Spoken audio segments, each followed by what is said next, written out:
Hi Hermits, welcome back to my channel and welcome to a brand new reading vlog. I haven't really been vlogging a lot recently and I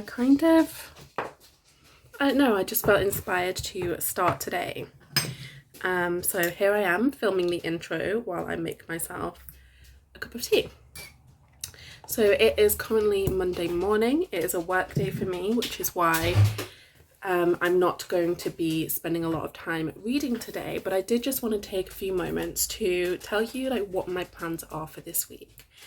So it is currently Monday the 9th of May, which means we are right smack bang in Asian Heritage Month. And if you've seen my AAPI TBR, then you know that I have quite a lot of books by Asian and Pacific Islander authors that I want to try and get to this month.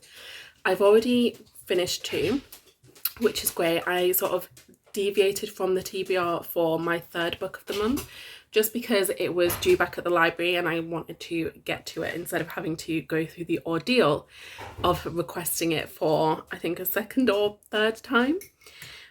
So I'm feeling okay about my reading progress for the month. I have been a bit off my reading game since getting sick and I don't know, I just haven't found my rhythm again, but hopefully that's on the up, that's changing. Let's manifest some shifts right now. So plans for this week. I have a couple of audiobooks that I'm almost done with. Neither of them are on my Asian Heritage Month TBR, but they're both due back at the library. I think I have 4.5 hours left of both of them, and they are Throne of Glass and A Good Girl's Guide to Murder. I want to try and get both of those done with by the end of this week, so that's one little goal that I have. In terms of what I'm going to start reading next, I think I'm going to pick up Home Remedies, which is the short story collection that I mentioned in my AAPI TBR video, which I'll link to in the description. And the reason that I'm choosing that one first is because, like I said, it's a work day today, but my work day is kind of disjointed. I have some bookings and then some spaces in between, but not really long spaces in between. But I think long enough to probably read a short story. So I'm thinking that I can just pick up a short story here and there throughout my day and hopefully get that one read fairly quickly. I'm really excited to read it. I will give you more of my thoughts when I'm done, or at least when I've started, because right now the synopsis is not very extensive in my library app. It's 1 line long, so I feel like I'd be doing you a disservice and doing the book a disservice by just parroting that at you. So that's why I'm going to start reading today. I promise I don't just spend my days in the kitchen. I just popped in to get my dinner ready and I thought I would give you a little update while I'm waiting. So I have finished Home Remedies. I read it all in one day. It was a pretty quick read. And I really want to say that I love it, but I don't. I just didn't. It wasn't my favourite. Let me give you a little bit more of a synopsis, because I realised that when I was talking about it in my Asian Heritage Month TBR, I was completely wrong. So I was under the impression that this was a collection of short stories about Chinese American people, particularly millennials, Chinese American millennials, and their experience of the Chinese diaspora. That's not what it was. So yes, the characters were all millennials, and yes, the characters were all Chinese, but they weren't Chinese American. They weren't all immigrants. There were a couple of stories that featured Chinese immigrants, and there were a couple of stories that were set in the US. There were a couple of stories that included Chinese travel to Europe and some other places. But I just wanted to say that before I get into my thoughts, because yeah, I didn't describe it correctly. So I think the good thing about this short story collection is that it's really helping me figure out what I like in short stories. So I've come to realize that I like stories that feel like a complete thing. So I like a complete story. So I like to feel like I have a conclusion. And I'm thinking that that's really my preference, even for a full-length novel. I'm not a lover of ambiguous endings. I like to know what happened. And the case with this particular collection of short stories was that they were more like vignettes, and they were very well written vignettes that all created sort of this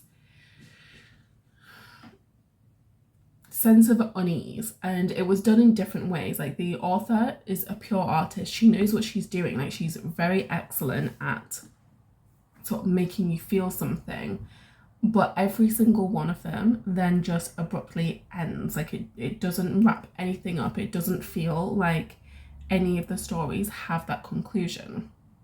And if you're the kind of person who doesn't mind a sort of open ending, then you would probably love it, because it is very, very well written, and it's like filled with so many interesting themes and so many really vivid characters and so many different creative concepts. But because I personally just don't like a vague ending, it just wasn't a favourite. Like, wasn't a favourite. There were a couple of stories that I enjoyed more than others. So the second story in the collection really reminded me of Love in the Big City by Sanyon Park. So I read that during Koreadathon, and it's not like, so the plot wasn't the same, but there was just like a similar vibe in the writing of that particular story, and also the main character it follows just really, really, really, really reminded me of the main character in Love in the Big City. Like, if you'd have told me that they were the same person, I would believe you. And then there was another one, which was, I can't remember the name of these short stories, but the other one that I really liked was about a woman who ended up sort of stealing clothes from somebody who had committed suicide. So she, this other character that we don't really meet, had ended her life, and then our main character and her friend go to this woman's apartment and just take some of her clothes, and it's sort of exploring this idea of like how people's perceptions of you can change so easily, and just because people's perceptions change doesn't mean that you change. And it was just like a very interesting discussion. So that was probably my favorite one, but for the most part I didn't necessarily click with anything. Like, I didn't find myself rooting for any of the characters. Everyone was kind of unlikable. And again, if that's something that you like in your fiction, then you will probably love this collection. It's just not my preference. Like, I like people who aren't necessarily like perfect and good and all of that stuff, but I need to be able to root for my protagonists, and I couldn't necessarily do that in this collection. So yeah, not my favourite, but I am glad that I read it, because like I said earlier, I'm really trying to learn to love short stories, and I think an important step on that journey is figuring out what I actually like in short stories, because I can't write off a format entirely. There must be something that I like, and I know there is, because there are collections that I've read relatively recently that I've really enjoyed.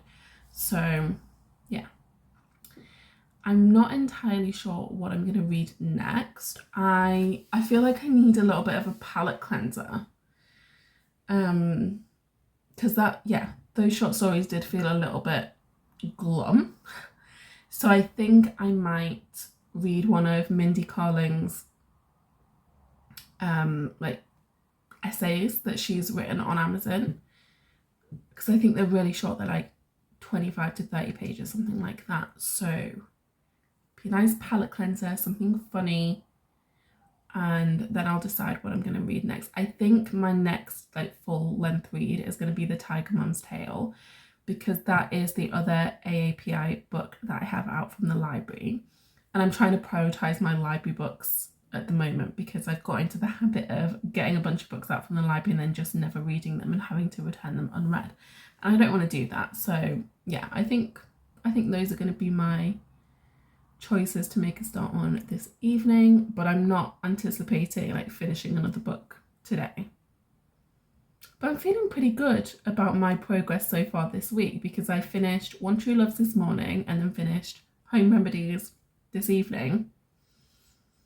Maybe I'm getting back in my reading groove. Okay, it is Tuesday afternoon and I'm just finishing work for the day, so I thought I would hop on and give you a little update before I step away from my desk. So I didn't end up reading anything else last night. I think I burnt myself out a little bit having finished a book and read an entire book that I didn't really enjoy.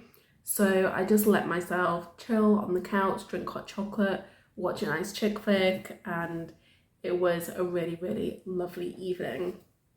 I do want to read today, but I'm torn about what to pick up. So on the one hand, I really want to read The Tiger Mom's Tale, which is the one I mentioned yesterday. But then on the other hand, I am late with my book club book. So my book club book for last month, I've read like one chapter of it and it's already the 10th of May. So I feel like maybe I should read that. I mean, I do have a little bit of grace because I'm not going to be seeing the friends I do book club with until like probably the end of this month, but I should be reading like this month's book this month, so I don't know. I'm torn.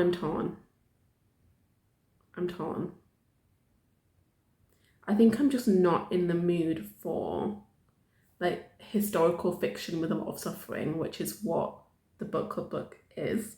I realised I didn't even mention what it is. So it's The Magician's Lie by Gria Mcallister. So yeah, I'm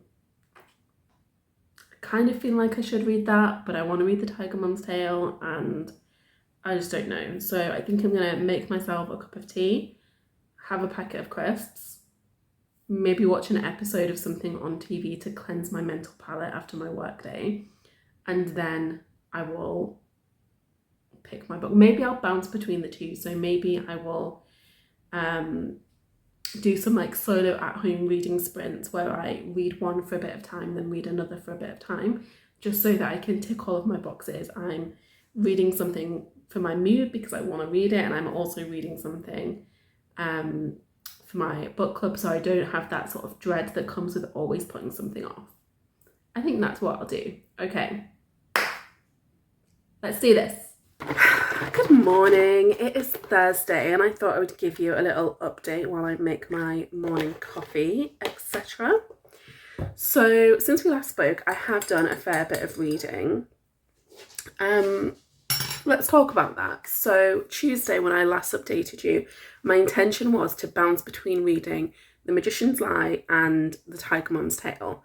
Now, I read a couple of chapters of The Magician's Lie and it was making me feel so miserable that I just put it down and didn't want to read anything. And I don't know if it's necessarily even the subject matter. Yes, it is a little bit grim, but it's not the most miserable thing that I've ever read. I think maybe just because of the mood I'm in, that's not what I'm feeling right now. So I'm giving myself permission to sort of set aside that book for now, even though it's an overdue book club book. Like I do have some time to read it.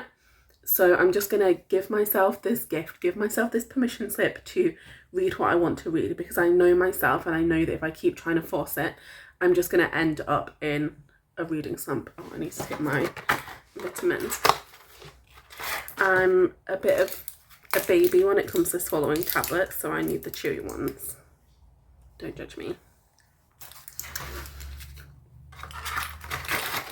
So I didn't do too well on The Magician's Lie. And then that night, because I was feeling a bit guilty about sacking off all my reading plans, I picked up one of Mindy Carling's essays.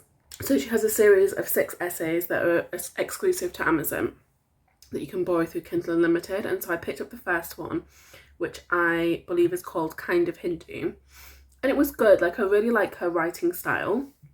I just sort of felt like it was a random chapter or 2 random chapters from a longer book, rather than one standalone essay.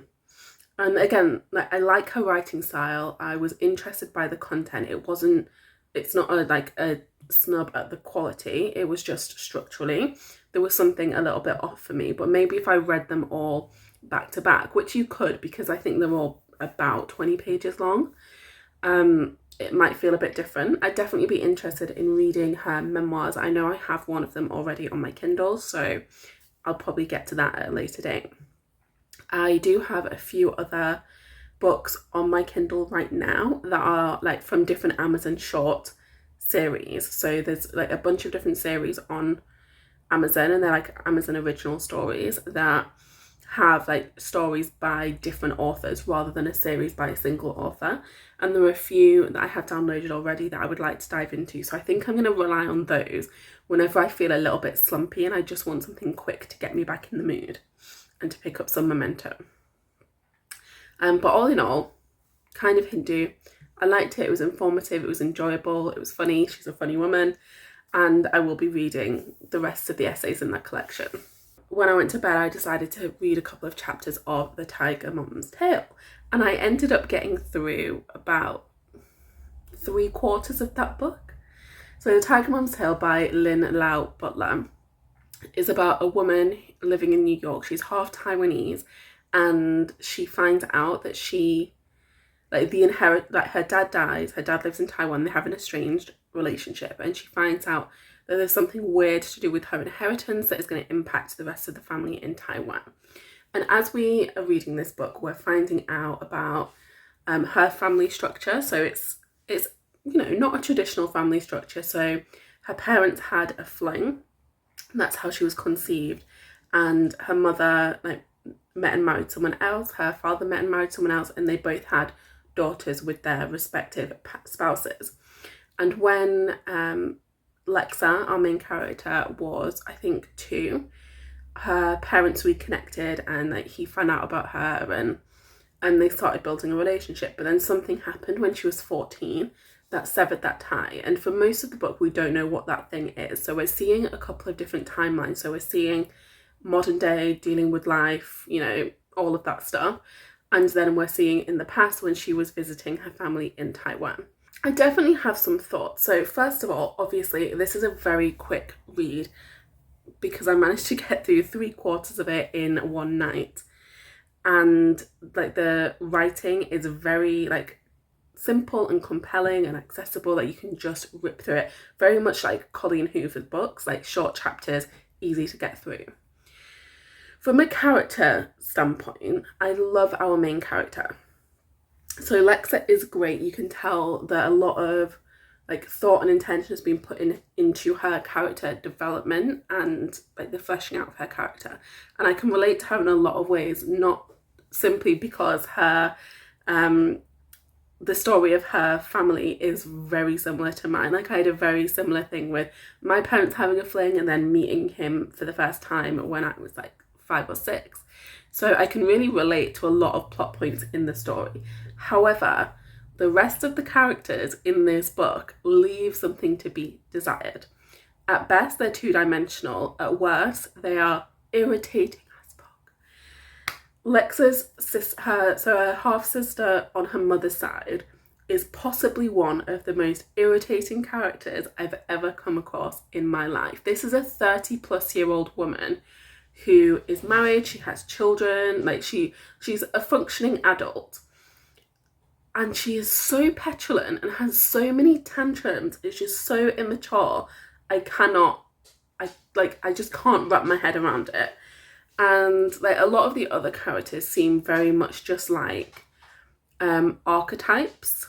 So you don't really see much of them. You don't see much substance. And that's not my favourite, because I like to really root for the people that I'm reading about.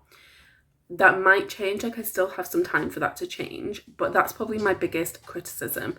It's not quite what I was expecting in general.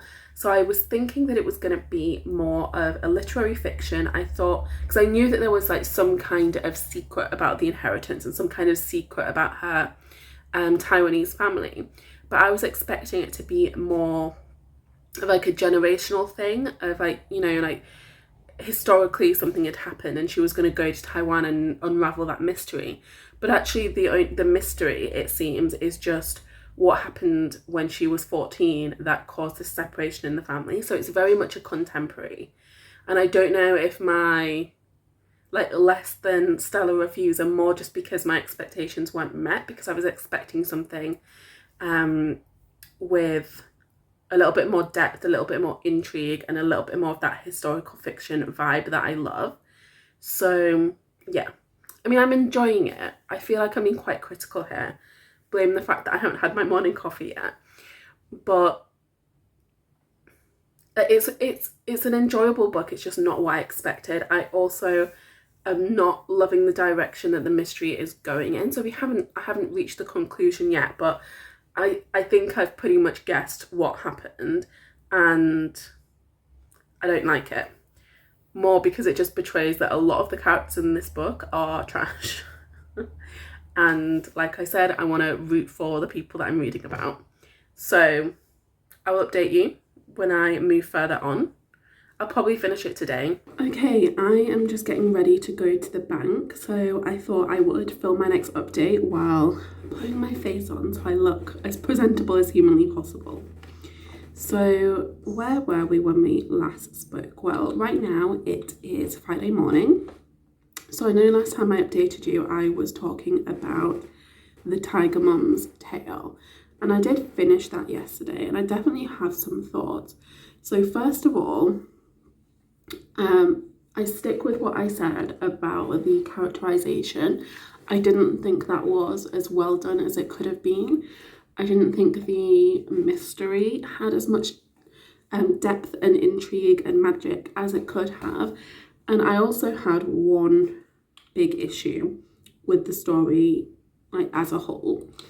And this is just something that I don't like to see. I don't like to see it in media. I don't like to see it in real life. It's just something that really rubs me up the wrong way. And that is forgiving somebody everything just because they happen to be family. I personally believe that there are some things in life that are unforgivable. And somebody in this book did multiple things that were completely unforgivable. And I felt like the conclusion of that story arc was very much like, oh, but it's okay, like, they're family, so we just need to, like, forgive them. Like, that's not real to me. I think it's an extremely toxic thing to teach anybody. I think it's not something that we should be promoting anywhere. Like, as a life coach, I know that there are times when you do need to sever ties with people, even if they are family members.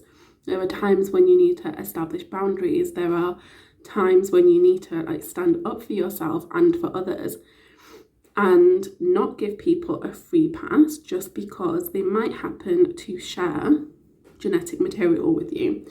And that just seemed very much a vibe in this book. And for that reason, like, my overall enjoyment was definitely impacted. It's something that just pushes my buttons personally, like I said, from experiences I've had and just from what I know about human beings. So yeah, it was kind of disappointing. It wasn't what I was hoping for. It wasn't the worst thing I've ever read. It was, like, very quick and readable, but not a favourite, unfortunately.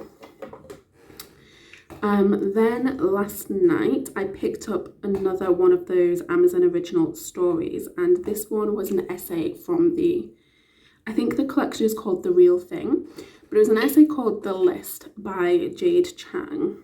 And I don't know if I'm just having one of those days, but it was not for me.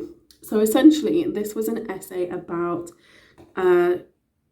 like, relationship attraction technique known as the list, where essentially you write down all of the qualities of the person you would like to attract, and then you fold the list up, you put it in your purse, and you kind of forget about it.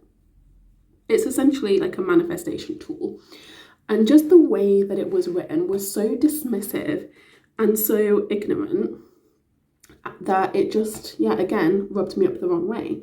And I say this because I am quite a spiritual person. I believe in magic. I believe in a lot of like, the spiritual laws of success. And I've done a lot of extensive reading and studying on those topics. And so when someone comes in and just dismisses everything as new age bullshit, it pisses me off, because she was really betraying that she didn't know a lot about the subject matter, and yet she felt qualified to cast these, like, snarky judgments about what other people believe in. And she kept mentioning her extensive research, and it honestly sounded like she'd Googled the concept, looked at the first 2 search results, and that's what she was basing everything on. And it just felt like really basic, really superficial. Because I'm not saying that everyone has to believe in the same things that I believe in, but I do believe that when it comes to things like faith and spiritual beliefs, if you're going to write a critical essay, then you need to look at it from both angles. You don't go in there with a judgment and just find evidence to back up your point. So that was definitely the impression I got. So for that reason, not for me. So then, before I went to bed last night, I started reading The Descendants by Kelly Hart Hemming. So that was one of the books on my AAPI TBR. So one of the books I want to read for Asian and Pacific Islander Heritage Month. I'm a few chapters in. I think like the chapters are super short. They're like maybe 6 or 7 pages long. And already I can tell it's not what I was expecting, but not in a bad way. So just to give you a little recap, it is about a man who, wait, let me get this right. So it's about a man whose wife is in a coma, and he's sort of left to deal with his 2 young daughters. I think one's a teenager and one is 10 or 11. And he's kind of always been a bit of a workaholic, so he's detached from their lives, and he has to sort of learn how to be a father. And while his wife is in a coma, he finds out that she was having an affair, and he sets off with his daughters to find his wife's lover so that the lover can say goodbye to his dying wife. And so I expected it to be like quite sad and like from the offset, because she's in a coma like when the book starts. And I expected him to be like grieving and mourning and like nostalgic and like all of that stuff. But like you get the impression from the very start of it, they didn't really like each other, the husband and wife. And the way that it's written is it's really interesting for me. So it's like it's definitely an internal monologue of his. So we're seeing like his thoughts and feelings as they come up, in the way that they would if he was like recording a vlog or writing in a journal, the kind of like unfiltered writing that you would get there. And I don't think we usually see that, even in first person narratives. Usually like it's still very much a book, even if it is in first person, whereas this just feels like you've cracked open his brain and are getting all of his words and all of his thoughts. So even his thoughts that he probably isn't too proud of, so like snarky comments about his kids, or like his fears about his neighbours or whatever it is, like they're very unfiltered. And I'm really enjoying the tone of it, and it surprises me because usually things told from the perspective of a man just don't click in the same way for me, but already I'm enjoying this. So hopefully things are on the up, because I've read a couple of books this week that haven't really been faves. So yeah, maybe we can expect good things. Sorry, I got distracted chatting and forgot that I was supposed to be painting my face. This is like my favourite makeup item of all time. It's one of those like cheek and lipstick things from the Body Shop, but they've discontinued it, which is really sad because look how much I've got left. That's it. So I'm gonna, after I've been to the bank today, I'm gonna go on a little hunt and see if I can find something that does the trick, because this is like the best blusher I found for just looking natural. Everything else, I don't know if it's because I'm so pale, but everything else, it looks very much like blusher, like it looks like an unnatural colour, whereas this one looks like it could just be me. So when I'm trying to just look, you know, healthy, this is my go-to. Don't judge me, I am using the phone here as a mirror. I'll have to like look at myself afterwards. I wonder if I will even look neatly put together, because obviously when you're filming on a tiny little screen, you don't necessarily see the kind of detail that you would see on a full-size mirror. I used to really hate pink eyeshadow, like hate it with a passion, because I was convinced it made people look like they had some kind of eye infection. But I don't know if that's just because at the time it was kind of a trend just to do like really thin like lines of eyeshadow around the top and around the bottom So it really did look like people had conjunctivitis. Anyway, my plans are to continue reading The Descendants. I'll probably take it with me in my handbag just in case I need to wait at all for my appointment. And I have also been thinking that I might take myself out for lunch afterwards, and if I do that, I do like to have a book on the go with me. It's possible that I might end up going book shopping today too. Not for anything specific and not for like a huge haul, but I know I have like a gift card to use at Waterstones, so I might go and like use that. And then seeing as I will be in the city centre, I might just go and have a little wander around some of the secondhand bookshops that are there, just because it's a fun thing to do. And if I do choose to do that, I'll obviously take you along with me and show you anything that I pick up. But I'm gonna go and finish getting ready now, and yeah, I'll update you later on. Okay, I am back from going to the bank and doing some other life admin, and as promised, I'm here to give you a little update. So reading wise, I didn't do a whole bunch while I was out, but I didn't expect to. I took The Descendants with me and I read a few more chapters on the bus. So I'm at chapter 10 right now. I'm about to start chapter 10. And like I said, these are very, very short chapters. So I think it's going to be reasonably quick to get through, even though the pace of the writing itself is a little bit slower. But so far, I'm really enjoying it. I love the narrative voice. I love the cast of characters so far. I love that everyone's a little bit twisted. It just feels like a breath of fresh air after some of the kind of, I don't know, annoying / disappointing books that I've read recently. So not an awful lot more to say. I'm not very far in at all, but I will definitely keep you apprised of the goings on. I'm sorry if you can hear dog noises in the background, that happens sometimes. In terms of book shopping, I didn't end up doing too much. So I went to a few bookshops. I went to like a couple of like chain bookshops and then also a couple of secondhand bookshops. And I didn't really find anything that I was looking for in any of the secondhand shops, but I did buy a couple from Waterstones. So I have a Waterstones loyalty card, and like when you get 10 stamps you get £10 credit, and so I had some credit to use up. So I picked up 2 books that have been on my radar for a while.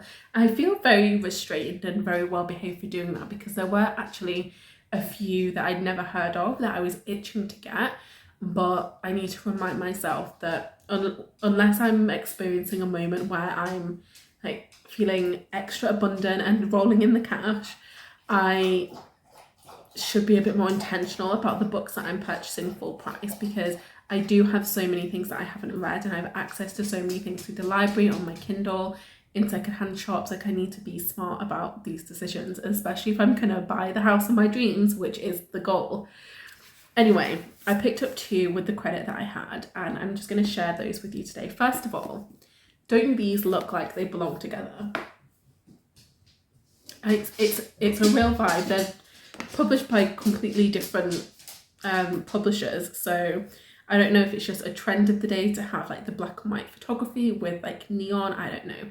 But we have Eve's Hollywood by Eve Babbitt, and this is kind of a collection of vignettes, little essays about Eve Babbitt's time in Hollywood. So it's kind of like non-fiction, kind of stream of consciousness in places. It's not one of her novels. I do want to read her novels too, but this one just jumped out at me like as my first Eve Babbitt's to try.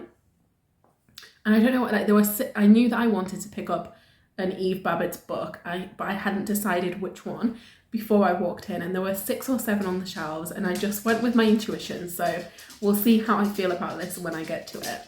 And then the other one, like this, I didn't think I'd be able to find, because as far as my research goes, like this is out of print, so I couldn't get it on Amazon. I haven't been able to find it in secondhand stores. But The War Between the Tates by Alison Lowry. And the reason that I wanted to read this is a while back I was doing some research into dark academia, and specifically like the vibe and the trend, because I'd heard someone say that the first like dark academia book was The Secret History, and that was published in the 90s, and I was like, surely not, like surely there were others that came before. And when I was doing some research, this is one of the books that came up. Let me just check, what year was this originally published? I want to say the 70s, but I might be wrong. Yeah, so it was published in 1974. And this is about a married couple, the Tates. First name's Brian and Erica. So Brian and Erica Tate are married. They have a child and they're both academics. So they both work at a university. And at some point, Brian starts having an affair with one of his students. And then at the same time, one of the other professors is accused of sexual misconduct or something like that, and protests and riots and things start happening, and this married couple ends up being at war with each other, and I think some like creepy things start happening. I'm not 100% sure of the plot, but I know that I want to read it. I love the cover. I love the very like brief slice of synopsis that I'm aware of, but I just think it's going to be a fun time. I've really been getting into things that are set in the 60s and 70s, whether they were like written at the time or like a historical fiction written nowadays. It's just an era that I'm really, really enjoying. And I'm so glad that I could pick this up. I actually didn't think I would be able to find it at Waterstones, but there it was on the shelf. It was clearly meant to be. And so I'm really pleased with both of those purchases. Now, it is currently Friday evening and I'm feeling really, really tired. I haven't slept too well this week, so I think I'm just going to give myself an evening to veg out. I'm home alone for the weekend. Tom's going fishing. I'm having a friend over tomorrow and we're having a little Eurovision party, which is an annual tradition where like she'll come over and I'll cook a meal inspired by one of the participating countries, and then we will watch the Eurovision Song Contest and do our makeup inspired by one of the flags. So last year I was Germany and she was the UK, so we'll see what colours I come up with this year. And last year I made Italian food. This year I'm going to make Greek food. I've already said that next year I want to make Azerbaijani food because that feels like more of a challenge because I make Italian and Greek all the time. So yeah, stay tuned for that. Coming to you next year. Maybe I'll be giving you another update and showing you next year's Eurovision party. But all that to say, I'm gonna just relax for this evening. I think I'm just gonna get myself some Doritos and sit in front of the TV and chill. So then tomorrow I can get up early, do some housework, get the house in order, get everything ready for when Millie comes over, and just feel a little bit less rushed. And I don't think I'm going to get too much more reading done today. So I might end this vlog here just because I don't want to keep it going if I'm not going to have anything to say, and because I just do need a little bit of a mental break tonight, I'm going to give myself a permission slip to just take that. And then maybe I will start a new vlog where I tell you more about The Descendants. And even if I don't do a new vlog, I will talk about it in the wrap up. Already I feel like this might be my favourite book of the month. Is it too early to say that? I'm only that far in. Yeah, I don't really have anything else to say, so let's wrap up. Thank you for joining me for this week's vlog. Hopefully I will actually publish this one. I record vlogs all the time and then just delete them. So hopefully you will be seeing this, and if you are, I would love to hear from you in the comments. What's the last thing you read and what did you think of it? Share, and let's have a little bit of a chat. But without further ado, I'm gonna love you and leave you. Have a fabulous rest of your day, and I will see you in my next upload.